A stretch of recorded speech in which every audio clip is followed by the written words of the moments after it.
বন্ধুরা, কেমন আছেন আপনারা? আশা করি সবাই ভালো আছেন। এই দেখো আপনার ভাই কি এনেছে। এই দেখো লাউ শাক, তাজা তাজা লাউ শাক। এই দেখো সুন্দর, খুব সুন্দর। আর দেখো টাটকা পুঁই শাক।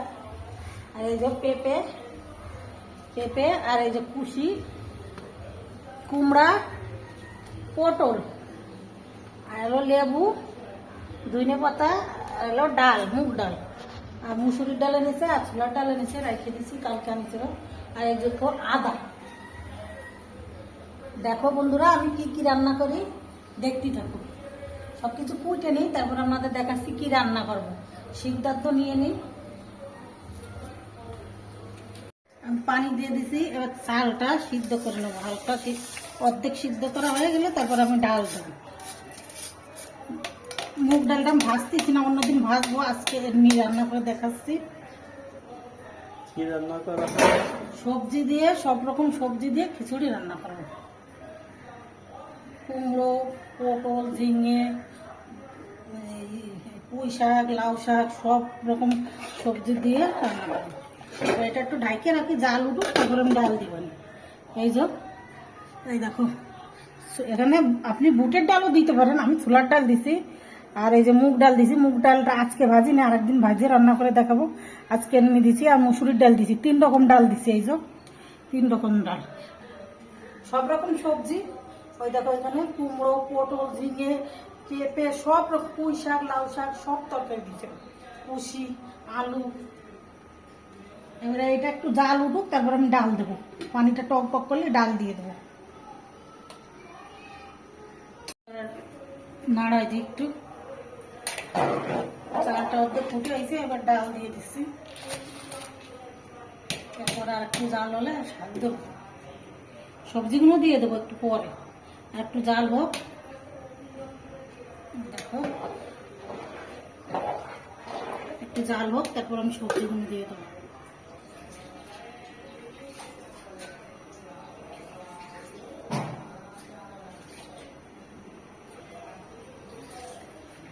এবারে আমি এটা দিয়ে দিচ্ছি। বন্ধুরা, আমি চালটা 5 কোটো, রাইস কুকারে 5 কোটো চাল দিচ্ছি। আমি একটু বেশি হয়েছে, এই জন্য আমি দুটোই দিয়ে দিচ্ছি। এই সবজিটা দিয়ে দিছি। বড় হাঁড়ি আছে ওই যে আমাদের, কিন্তু আমার ছেলে তো বড় হাঁড়ি লাগবে না, এটাই থাক। এই যে আমি দুটোই ভাগ করে দিয়ে দিচ্ছি সবজি। এটা দিয়ে দিচ্ছি, এটা দিয়ে দিচ্ছি। বড় হাঁড়ি দেখাও, ওই যে বড় হাঁড়ি। ওই দেখো বন্ধুরা, বড় হাঁড়ি আছে, কিন্তু আমি এখনো ঝামেলা করি নেই, এই জন্য এইটাই ভাগ করে দিয়ে দিচ্ছি। এই যে এই দুটোই ভাগ করে দিয়ে দিছি। ওইটাই দিছি অর্ধেক, এটাই দিচ্ছি অর্ধেক। এবার একটু ঢাইকে রাখি। কাঁচা জাল দিয়ে দিচ্ছি। এই যে দুটোই কাঁচা জাল দিয়ে দিয়ে এবার ঢাইকে রাখবো।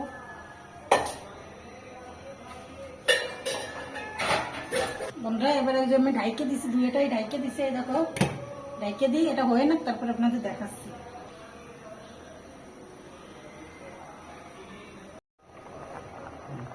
লবণ দিয়ে দিচ্ছি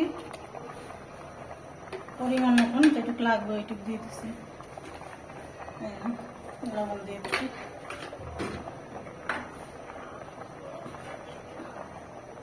হলুদ,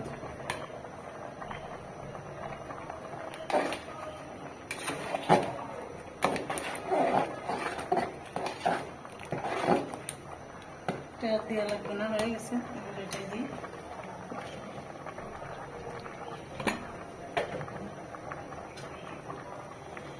আর একটু হোক, আমি এবার আস্তে আস্তে জাল দেবো। আদা দিয়ে দিই। এই যে আদা সেচে দিছি, আদা সেচে দিছি।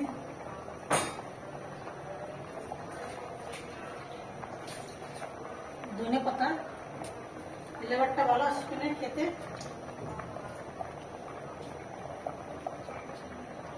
এটাই ধনে পাতা দিয়ে দিচ্ছি। চাল দিছি 5 কোটো, তা হয়ে গেছে অনেক। এখন এই দুটোই ভাগ করে দিছি। আর একটু হোক, এরপরে আমি পেঁয়াজ দিয়ে, রসুন দিয়ে, জিরা দিয়ে ফোড়ন দেবো।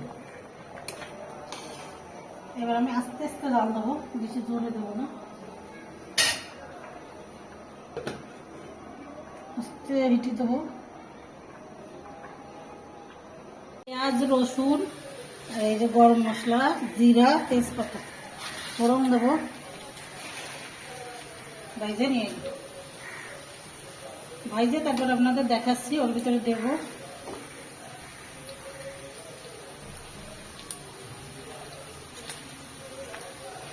এই দুটোই ভাগ করে দেবো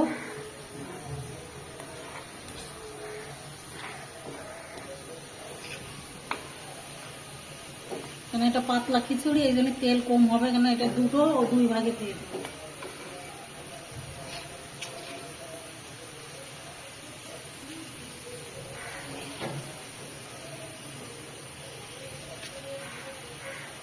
এই দেখো খিচুড়ি মাছ মাংস সবসময় তো খাওয়া হয় ভালো লাগতে না ভাবছি রুই মাছ আছে ভাজবো কিন্তু আমার ছেলে বলতে না মা রাত্রিবেলা রান্না করি না এই জন্য আমি কিছুই করিনি এটাই খাবো খুব মজা এই দেখো কত সুন্দর কালার হয়েছে আর গিরাম একটা খুব সুন্দর আসতেছে ওইটাও এরম হয়েছে মানে এটা ধরি নেই বলে বড় হাঁড়িতে আর দিনে দুই ভাগে ভাগ করে দিছি এই দেখো কত সুন্দর হয়েছে খেতেও খুব মজা হয়েছে একটা পাতলা খিচুড়ি তো একটু ভালো লাগে খেতে খুব সুন্দর হয়েছে আপনারাও বাসায় এরকম করে রান্না করে খাবেন ভালো লাগলে আপুরে কমেন্ট করে জানাবেন আজকের মতন ভিডিওটা এই পর্যন্ত আল্লাহ হাফেজ